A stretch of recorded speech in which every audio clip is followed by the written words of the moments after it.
Bismillahirrahmanirrahim. Assalamualaikum warahmatullahi wabarakatuh. Alhamdulillahirabbil alamin. Wassalatu wassalamu ala asyrafil anbiya'i wal mursalin wa ala alihi wa sahbihi ajmain. Amma ba'du. Saya Muhammad Saukani dari Lokal 1A Ahwal Syahsiyah ingin menyampaikan tugas pengantar ilmu hukum. Yang pertama, penemuan hukum. Pengertian penemuan hukum atau rechtfinding merupakan proses pembentukan hukum oleh subjek atau pelaku penemuan hukum dalam upaya menerapkan peraturan hukum umum terhadap peristiwanya berdasarkan kaidah-kaidah atau metode-metode tertentu yang dapat dibenarkan dalam ilmu hukum. Macam-macam metode penemuan hukum yaitu ada dua.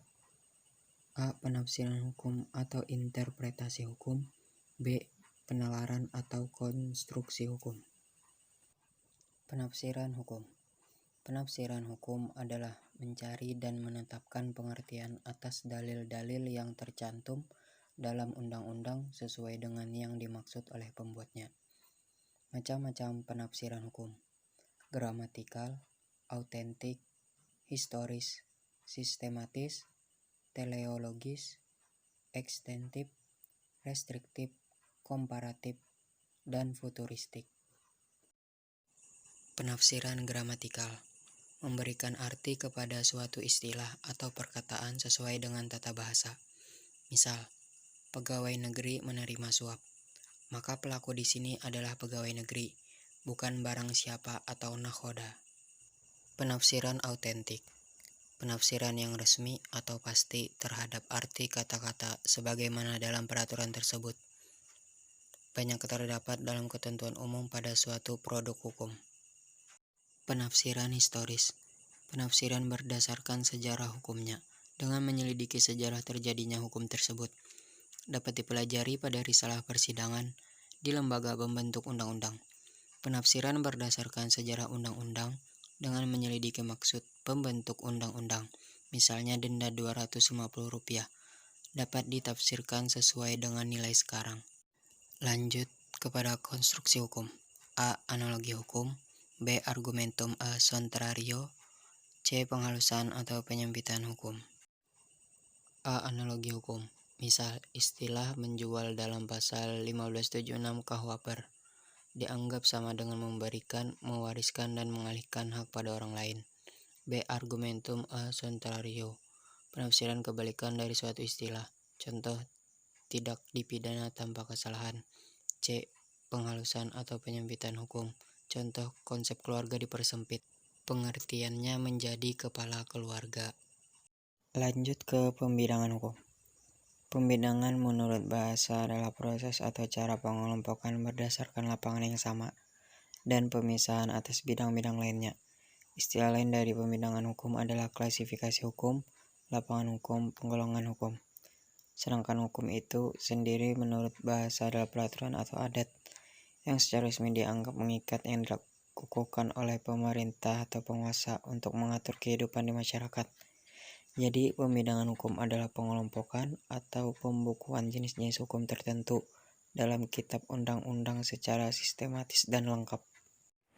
Pembidangan hukum berdasarkan bentuknya. Jadi ada dua, yaitu hukum tertulis dan hukum tidak tertulis. B. Pembidangan hukum menurut pembentukannya, yaitu ada tiga. Hukum yang dibentuk oleh lembaga, hukum yang dibentuk oleh masyarakat, dan hukum yang dibentuk oleh lembaga-lembaga adat. Sedangkan pembidangan hukum menurut waktu berlakunya, yaitu ada tiga. 1. Ius constitutum atau hukum positif. 2. Ius constituendum. 3.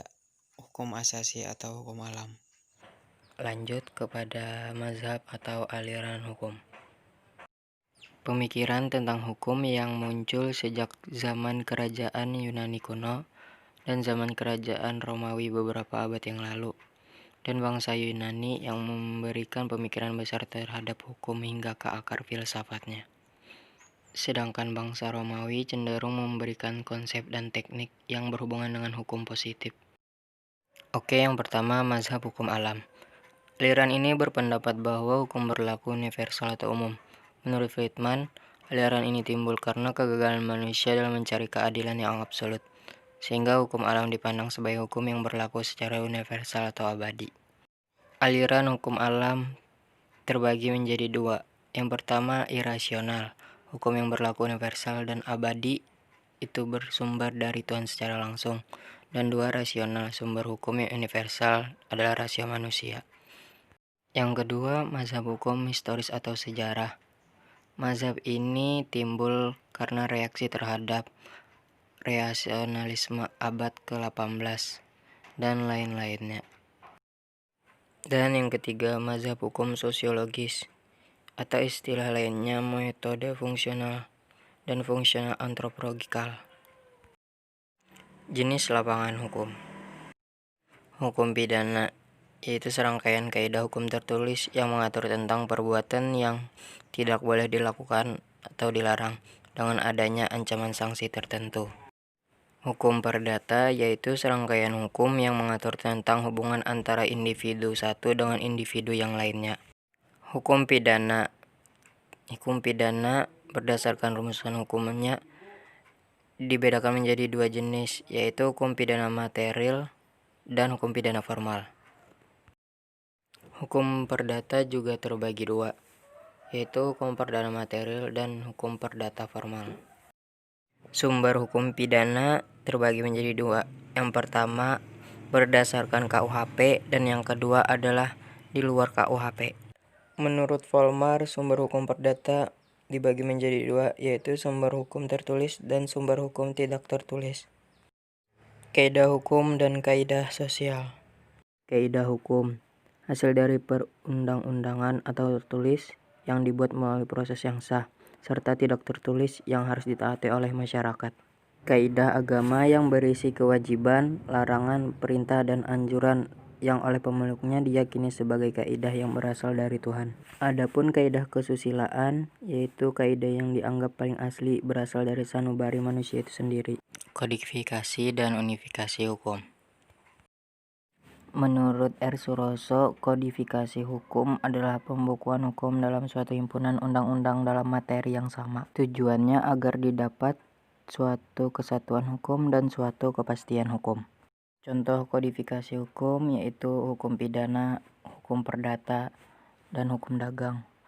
Menurut Omar Said dalam bukunya, unifikasi adalah penyatuan hukum yang berlaku secara nasional dan penyatuannya secara nasional. Contoh unifikasi hukum yaitu Undang-Undang Perkawinan, dikarenakan di setiap wilayah Indonesia memiliki adat tersendiri dalam perkawinan.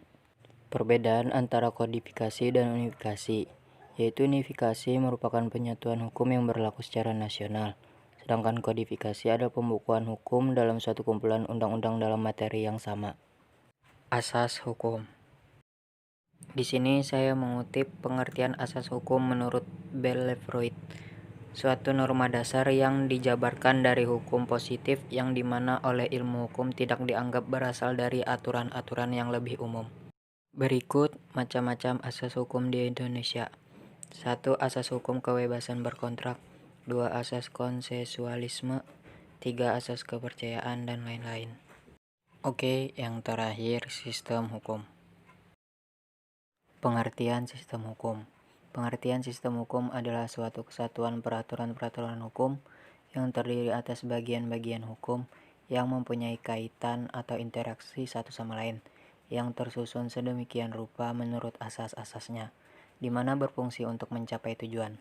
Masing-masing bagian tidak berdiri sendiri, tetapi saling terikat. Adapun macam-macam sistem hukum ada 4. Di antaranya yang pertama sistem hukum Eropa kontinental, 2. Sistem hukum Anglo-Sakson, 3. Sistem hukum adat, dan 4. Sistem hukum Islam.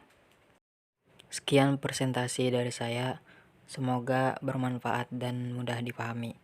Wassalamualaikum warahmatullahi wabarakatuh.